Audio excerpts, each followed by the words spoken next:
Estas denuncias fueron escuchadas, se tomaron las medidas y se reparó lo que el señor Castillo afirmaba que eran injusticias que se habían cometido con él, o en otros casos se le contestó que no existía tal injusticia o que no existía tal violación.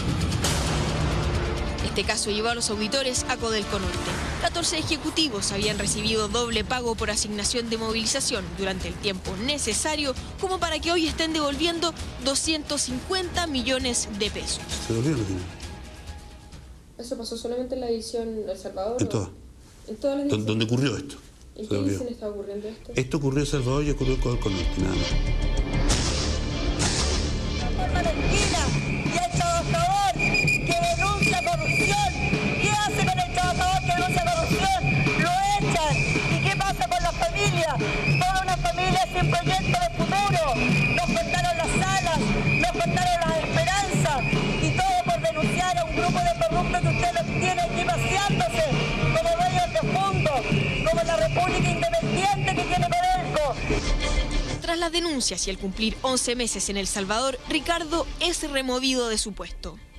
Me contrata a través de Ramiro Tomis y él me rebaja derechamente un 30% de mi remuneración y beneficios que yo tenía en Salvador.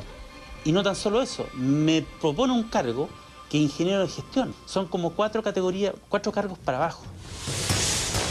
En la división, Radomiro Tomic trabajaba para el proyecto Gavi. Dice que rápidamente descubrió otras malas prácticas. Pero, ¿qué pasa que hay que vivir auditando y devolviendo dineros? ¿Asumía alguien las responsabilidades tras las auditorías? Desde el punto de vista de la auditoría falta un control interno efectivo que entregue resultados. Porque Codelco más que nadie necesita transparentar todas sus transacciones. Necesita transparentar todas sus empresas relacionadas y necesita transparentar todo el quehacer desde el máximo ejecutivo hasta el último trabajador. La historia de Ricardo recién comenzaba y nuestros conocimientos sobre los altos costos de producción de Codelco nos motivaron a iniciar una investigación para saber qué se había hecho con el capital invertido. Y fue así como dimos con el primer dato. Durante los años 2000-2005 se invirtieron 5.500 millones de dólares, mucho más de lo estimado. 5.500 millones de dólares, una cifra que probablemente muy pocos son capaces de dimensionar. La apuesta era que estas inyecciones de capital aumentarían los excedentes del cobre y de esta manera se podría invertir en programas sociales. Por algunas razones que no siempre son las mismas, proyectos que había de inversión en cada una de las divisiones se postergaron o simplemente estando planteados originalmente como una posibilidad nunca se realizaron. Los cálculos establecían que tras esta inversión para el 2008 se estarían produciendo 2.200.000 toneladas. Sin embargo, hoy estamos lejos, bien lejos de lo prometido. Dijeron que esta inversión era para bajar costos. Llegamos a $2 la libra. ¿De qué administración me están hablando? Y así fue como decidimos recorrer Codelco de norte a sur. Partimos por la segunda región para ver qué había ocurrido con el dinero destinado a la división Codelco Norte. Y justo antes de irnos, nos llega un anónimo que denunciaba mal manejo, poco control, desorden y síntomas de corrupción. Existe un grado de influencia de parte de la empresa en el proceso de toma de decisiones que no es menor y que es real y que es innegable y que no se puede esconder. Y obviamente cuando nos encontramos con un grado de influencia tremendo, existe a veces temor a hablar de parte de las personas que trabajan en la empresa o de parte de las personas que viven en Calama.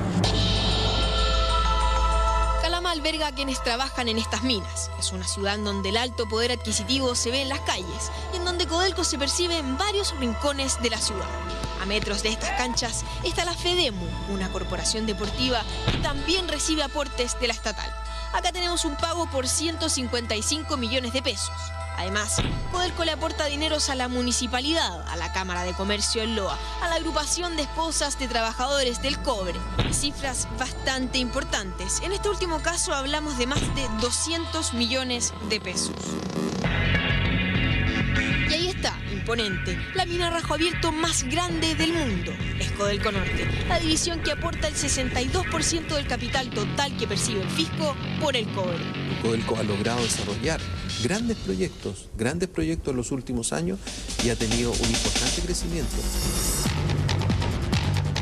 Llegamos hasta allá y cierto es que su operación y tecnología son impresionantes. Percibimos que son pioneros en esta materia. Chuqui tiene más de 1 kilómetro de profundidad y funciona a las 24 horas del día. Desde lo alto pudimos ver cómo trabajan los camiones que transportan 330 toneladas. De esa tierra se extrae el cobre que alcanzará un 99,99% de pureza.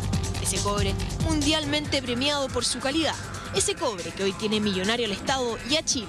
La dimensión de esta mina es difícil de reflejar, pero basta con decir que donde uno mire está Chuqui. Pese al impacto al verla, nuestras referencias eran que ciertos aspectos no andaban tan bien. Chuqui, ¿cierto? O Codelco Norte, teníamos que tener 1.100.000 toneladas de cobre. Y en estos momentos estamos en las 800.000 y a la baja. Producción a la baja y desorden y denuncias de corrupción en el área de abastecimientos. Teníamos entre ceja y ceja conseguir imágenes de la bodega para corroborar los datos del anónimo. Y pese a que no fue nada fácil, podemos decir objetivo cumplido. Comprobamos el desorden, el mal manejo. Se apilan los productos y el inventario ha aumentado de 70 a 180 millones de dólares. Pero sin duda, el impacto más grande fue cuando vimos este solvente vencido. Jorge Moraga, un ex proveedor de Codelco, tenía una denuncia sobre este punto, pero intentando buscar soluciones, había callado el tema públicamente. Hoy, cansado y quebrado, se atreve a contarnos su caso, para lo que acordamos una reunión en alguna ciudad de Chile, mientras nosotros seguimos investigando en Codelco Norte. Una de las inversiones importantes era la de la refinería.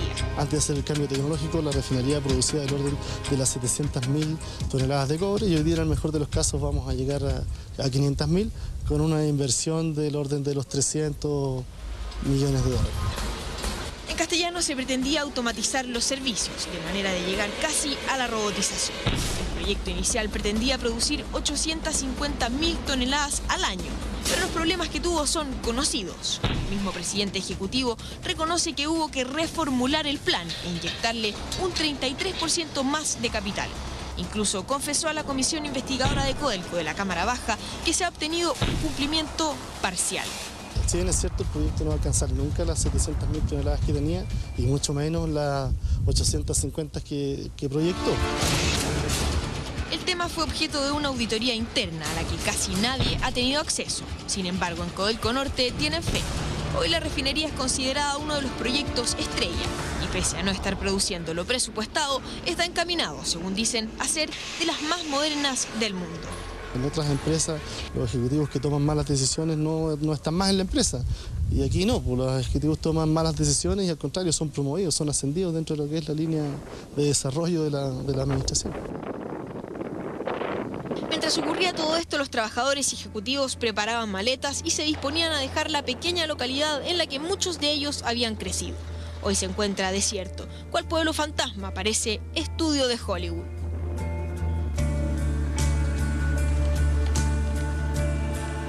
Estos son los últimos vestigios del hospital. Hoy está completamente cubierto por los desechos de la mina. Calamalos esperaba en estos condominios construidos por Codelco, que parecen un inserto de un barrio de Estados Unidos en la segunda región. Casas iguales, con los negocios en las esquinas y plazas para los niños. Eran parte del convenio del traslado. Yo viví muchos años, desde los 9 años, en Chuquicamata. Salí a estudiar y después volví y seguí mi vida y realmente la he hecho mucho de menos.